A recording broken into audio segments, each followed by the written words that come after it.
Say, caught for posterity, Tara.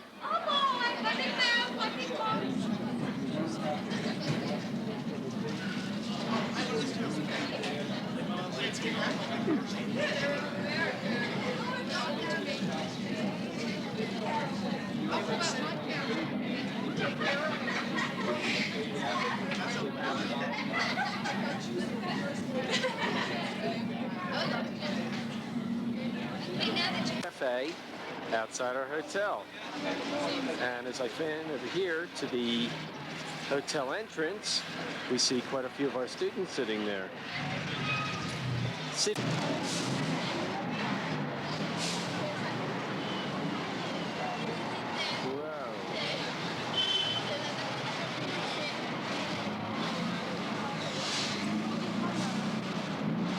Alina, say hi. Hi, Bob.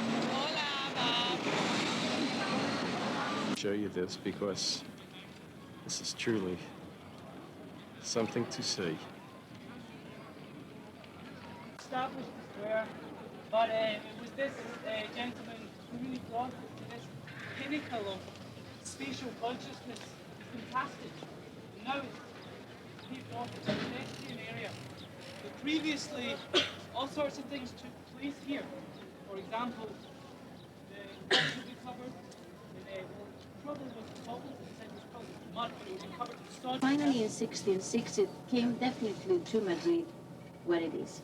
This beautiful promenade or paseo on the left side is called Paseo del Prado, and it was planned and urbanized at the end of 18th century by order of King Charles III. And the building on the right in red brick and stone was built in 19th century. It used to be one of the many palaces for the nobility. Nowadays, it keeps inside the beautiful collection, magnificent collection, Thyssen-Bornemisza, with about 800 paintings. The circle that you can see building in neoclassical style that was part of that palace I mentioned, the sculpture in white stone in neo-Gothic style on this corner of the square. Underneath the park, there is a theater. It's one of Napoleonic wars, and I told you, until the beginning of 19th century with Ferdinand VII. Ferdinand VII died without any descendant.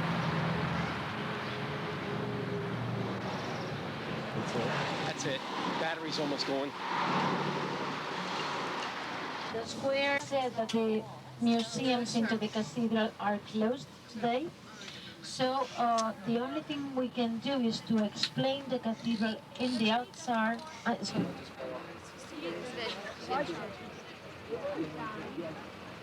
This is the city of Toledo, taken from a winding road overlooking the city, and it wraps around. If you look down there, you probably see the road that we're going to eventually drive upon. That's the central cathedral that you're looking at in the center of the city. Just drive under the bushes.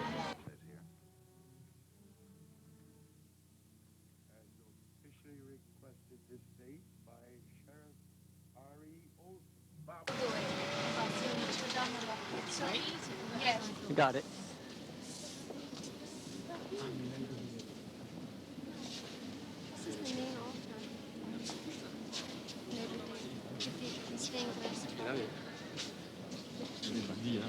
Come down, you'll see statues on the wall.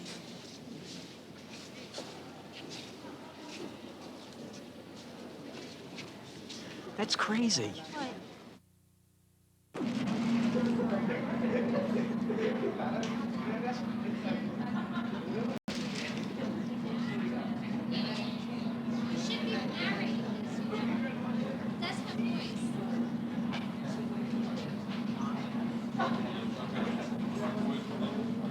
This is our group assembled at the airport, waiting to board the plane.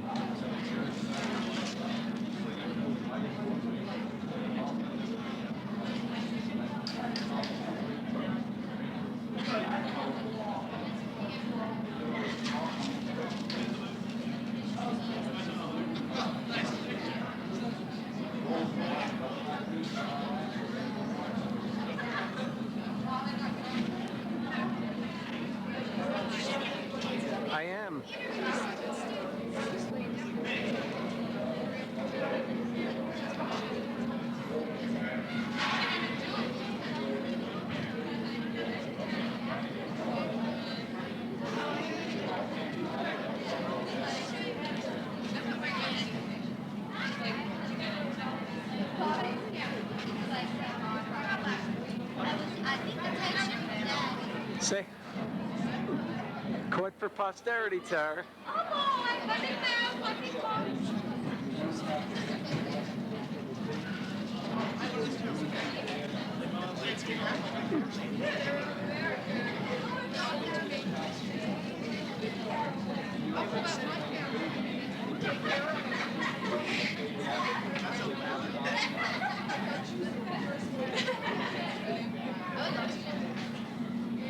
Wait, now that you have everybody, slow interview.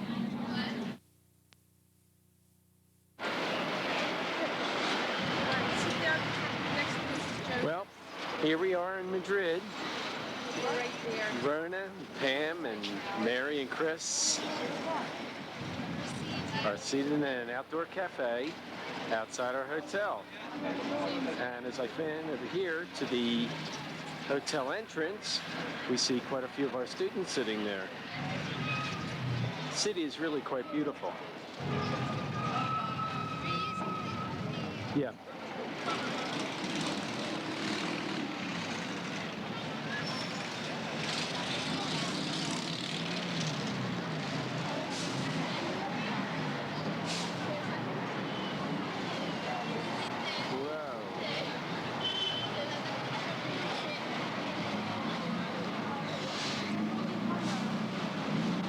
Alina, say hi. Hi, Bob.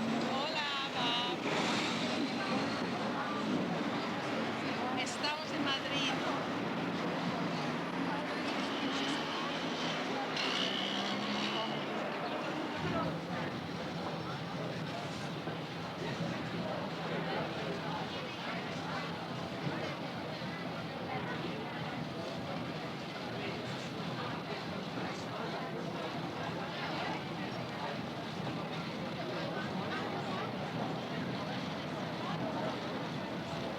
This is a view across the street from our hotel.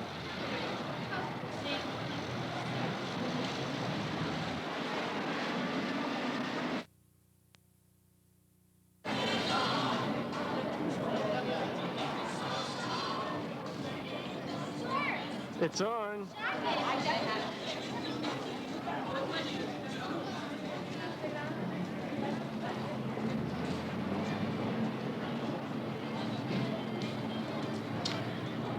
Chris, you look lonesome over there.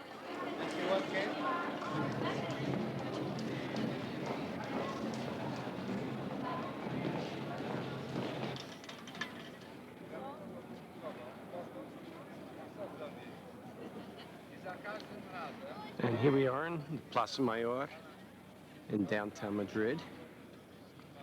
And there's little Roni. She's probably wondering if I'm taking pictures right now, but I am. And I just have to show you this because this is truly something to see.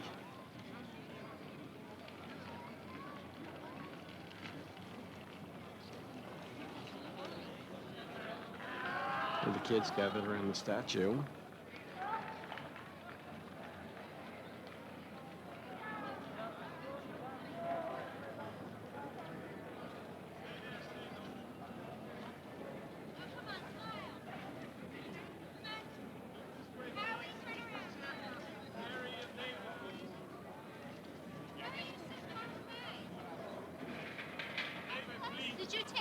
Could we gather together NTC just for a few minutes so I can just say a Did few you words? take an expanse in this all the way around?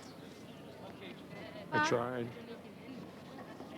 But this is the Plaza Mayor, great square, and behind you is Majestad King Philip III, who's responsible in many ways. Well, his father, Philip II, established the square, but it was this gentleman who really brought us to this pinnacle of spatial consciousness. It's fantastic. And now it's really brought it to a pedestrian area. But previously, all sorts of things took place here. For example, the walls would be covered with probably was cobble, it was probably mud, but it would be covered with sawdust, and they would have a corrida here, they would have bullfights. In this square, can you imagine it? And all these balconies right here, although they were private houses, people paid to stand here and to look down at prime positions and see the bullfights. You'd be a huge day somewhere, and there'd be wonderful pomp and robes and a ceremony that only Spanish Catholics know how to pull off. And then when they had heretics to burn now, I don't know if you know much about the Inquisition. A dark period in Spanish history. Lots of people burned and maimed and tortured in all sorts of hideous ways. And that often took place here as well. So you can see that it's a multi-purpose Plaza Mayor. And right now it's a place where people come and hang out. We've got a lot of buskers singing. Great music here. You can hear it any time of day. There's someone singing over there. This reminds me of when I first ever travelled on my own. When I was a teenager, I used to hitchhike around Europe with a guitar. I would come to places like this, and I would go around tourists with a hat and sing songs and pass my hat. And this is the perfect place for young artists who want to travel and see the world but have no money but have a guitar to earn their daily bread. Having said that, what I would advise you to do now is just enjoy this space. We really don't have a lot of time. 20 to 5 now. I wanted really to give you an hour to wander around, to sit in some of the terraces. Now, a lot of people believe that it's incredibly expensive to sit down and have a waiter serve you. It's not. It's a little bit more expensive than going up to a takeaway and getting a polystyrene cup and standing there and having someone fudge you the arm and have it in front of your shirt. It's a little bit more expensive than that experience, but you're here in a beautiful square, you can sit down and order a Coke or a coffee or whatever you fancy. So what I would suggest that Madrid would not be the capital of Spain forever in those days. And that happened. That happened. Philip III, Philip II's son, moved the capital to Valladolid, and finally in 1660 it came definitely to Madrid, what it is. This beautiful promenade or paseo on the left side is called Paseo del Prado, and it was planned and urbanized at the end of 18th century by order of a King Charles III. And the building on the right in red brick and stone was built in 19th century. It used to be one of the many palaces for the nobility. Nowadays it keeps inside the beautiful collection, magnificent collection Thyssen-Bornemisza, with about 800 paintings. The circle that you can see building in neoclassical style that was part of that palace I mentioned before, Buen Retiro, that used to be in front, in the park in front of this building called also Buen Retiro or Retiro. This building on the right is keeping inside the large collection of 19th century painters. It's called the Casón del Buen Retiro. And the famous Guernica used to be here till 5 years ago when it was changed. It was moved to the Modern Art Museum, Reina Sofia, where it is now. In front of you, these grills are part of the Park of Retiro here in Madrid. Is the biggest one in town. And this used to be lands belonging to the Count Duke of Olivares, that first minister, the prime minister, I told you, who was prime minister of Philip IV. Into this park, and during the Count Duke of Olivares times, it was a palace. He ordered the construction of a palace called the Buen Retiro, and King Philip IV and the nobility used to celebrate the greatest parties in this palace during the 17th century. The palace was built in a very short time, and the material remains as the first constitution signed in Spain. That happened in 1812. That constitution was signed up in March 19, so St. Joseph's Day, and that's why we call it La Pepa. You know, St. Joseph's Day, St. Joseph in Spanish, we call it Pepes. Old Joseph's, like our driver, are Pepes, is the name. So as it's a female, the constitution in Spanish is female, we know it as La Pepa. That constitution was abolished by the King Ferdinand VII, and then he had to sign up another constitution compulsory by the democratic parties, the liberal parties, in 1825. First one representing Neptune, This building? and next one in next circle is representing Cibeles. Cibeles was the goddess of nature. So, and she, by the time she was the wife of Saturn, the one that we've seen by Goya eating one of his sons. Here on the right side, there is a beautiful building on our right side. It's the Central Post Office. The Central Post Office was built at the beginning of the 20th century, and the style is eclectical style. So remember, it's a mixture and combination of different neoclassical styles, but especially with modern style. And on the right side, you can see the view over the Alcalá Gate. That gate was built by, in commemoration of King Charles III. Charles III was the third Bourbon king in our country. He was Plaza de Colón. We can see Christopher Columbus represented as a sculpture in white stone in neo-Gothic style on this corner of the square. Underneath the park, there is a theater. It's one of the most popular theaters in town, also popular about prices, one of the cheapest theaters. And there are very nice performances in this theater.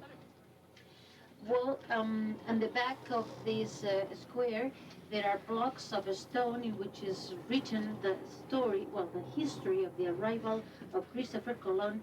And then there is a mixture of styles. There was a time in Spain only a few days ago in which there was not so much care about the different styles of construction. So it's a pity because they couldn't preserve absolutely the style in all the buildings in Madrid, but at least we preserved those that were already built.